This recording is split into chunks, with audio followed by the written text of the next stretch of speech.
धन धन सतगुरु तेरा ही आसरा, हाजर नाजर जिंदा राम तेरा ही आसरा। साध संगत जी, आज की ये जो साखी है, इस साखी में पूज्य मस्ताना जी के फरमाए हुए वचन मुबारक जुबान से, जो पूज्य मैनेजर साहब ने बड़े ही ध्यान से उनको संभाल कर रखा और बाद में टाइम मिलने पर उनको किताबों में छपवाया। ये वचन उस टाइम पूज्य मस्ताना जी ने फरमाए जब वो ब्यास में राधा स्वामी सत्संग घर था, जो राधा स्वामी सत्संग घर था उसके पास कुटिया में रहा करते थे। उस टाइम पूज्य मस्ताना जी को कोई खास जानते नहीं थे लोग जो सत्संगी थे।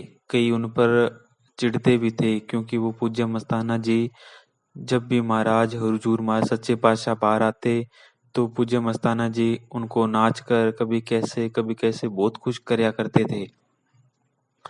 तो कई लगने वाले भी थे। तो पूज्य मस्ताना जी के पास उस टाइम कोई 20 से 25 आदमी आया करते थे, जो रात को जागया करते और पूज्य मस्ताना जी उनको जगाया करते। जगाना तो पूज्य मस्ताना जी का था, पर वो नाम उन प्रेमियों का लेते, भजन मंडली का ले लेते कि भी भजन मंडली रात रात भर जागती है। अगर कोई सो जाता तो उसका बिस्तरा सिर पर रखकर साध संगत जी बाहर कर देते और वो पूरी रात बाहर खड़ा रहता। ये बातें पूज्य मने साहब जी अक्सर मजलिसों में सत्संगों में बहुत फरमाया करते थे कि वे ऐसे सत्संगी तैयार किए पूज्य मस्ताना जी ने, और कितनी कितनी सेवा सबसे ली। रात को जगाना, बाद में सच्चा सौदा का बनना वहाँ।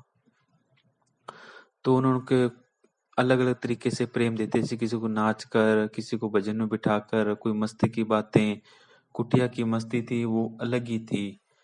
और पूज्य मनीष साहब जी एक बार फरमाने लगे कि जब हम भी पूज्य मनीष साहब जी के, पूज्य मस्ताना जी के पास से निकलते तो पूज्य मस्ताना जी हमें अलग दृष्टि से देखते, कि जैसे हमें बहुत पहले से वो जानते हैं, जबकि हमारी कोई मुलाकात उनके साथ नहीं हुई थी अभी तक।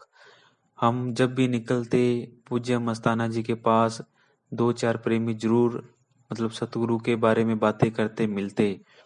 पर उस टाइम हम पूज्य मने साहब जी कहने लगे, पर उस टाइम हम मस्ताना जी को एक आम साधु समझा करते थे, नॉर्मल सा, और हम पास से उनके गुजर जाया करते थे। और पूज्य मस्ताना जी हमारी तरफ एक अलग दृष्टि से देखते थे। उसका हमें बाद में पता चला। तो पूज्य मनीष साहब जी को कुटिया में मस्ताना जी के पास लाने वाले महात्मा नरेंद्र सर जी थे, जिनके भाई का नाम राम महात्मा था। बाद में सच्चा सौदा में उनके नाक पे यहाँ कोड़ हो गया था। पूरी साध संगत को पता ही है उनके बारे में, क्योंकि पूज्य मनीष साहब जी बहुत बारी उनके बारे में बताते थे भी उनका कोड़ कैसे दूर किया।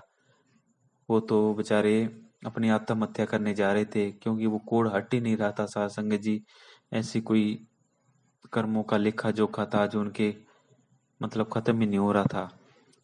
कई डॉक्टरों को दिखाया, कई वैद्यों को दिखाया, तो उनके पूज्य मस्ताना जी के उन्होंने दया मीर की और उनका कोड़ हटाया। उनके भाई थे महात्मा नारायण सर जी।